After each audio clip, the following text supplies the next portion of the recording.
We look at your setup now, you can see how the arms are there and the putter's at a slight angle there, which is going to create that sort of release and the rotation of the putter, as we said, and that's the thing we're trying to avoid. And because of that, you were then forced to sort of push the ball to the hole. To try and correct it. So as you swung the golf club through now, you went back to your right foot and then tried to sort of really push the ball out to target. Almost stun it. Yeah, to try and stop it going left. Now for 15, 20 foot putts, if you get 20, 30 putts in that same spot, you'll work out what amount of push and prod you need, and you'll get close.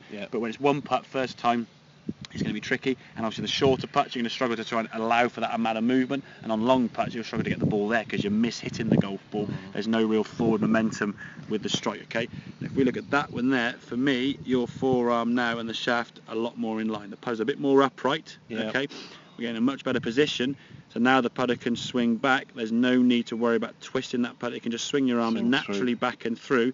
There's less of a push out to the right, so to speak. As we can see in this case, the ball was tracking forward and rolled in the cup.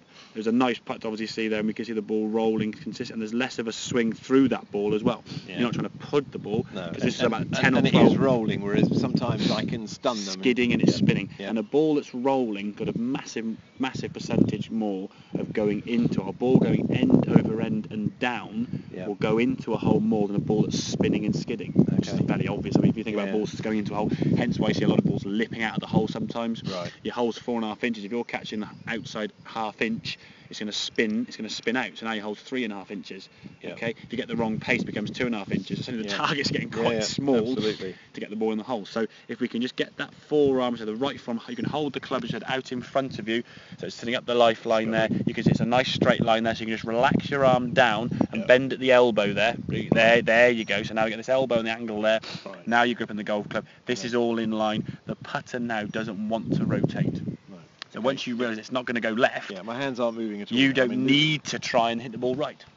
And compensatory putting, or any compensatory golf, as we know in the past, is going to be difficult to judge. It's the one thing that's different with the putting is the grip there. The hands are slightly higher. You put your wrist in a position where they can't rotate. Because the last thing you want on a putter, as we said, is rotation and power, isn't it? Whereas on a long game, we do. It's funny. It just, to me, that's where the flat, exactly, and it needs to be there. And they're not queer. That would be fine there. A lot of this is what I think is sometimes people's putters are the wrong length, and people don't really realise putters need to be custom fit. Yeah, they should be, shouldn't they? They're the one thing you don't. Somebody buys. Most people buy a putter and I'll just build myself around it. Where it's the most used club, whereas an iron, you wouldn't even dream of buying a club off the shelf and go, I'll just get the standard set. I'll fit into it. But with a putter, it's as important, if not more, to get them correctly measured. And I think a lot of times putters are the wrong length for most people. Okay, so we get that right, that's going to help. Is there anything about using a spot in front of you to try and get your lines, or is it better to generally line up with the writing on the golf ball, or the arrows on the golf ball, to where you want to start. If when you look over the wall that doesn't look straight, then don't use that. If that doesn't look really good, then you can use other things like putting a spot just in front of the golf ball. That's one way you can do it. But yeah, try using the line on the golf ball. If that works, go with it. But if when you look down the line looks completely off, don't, because you're never going to trust it.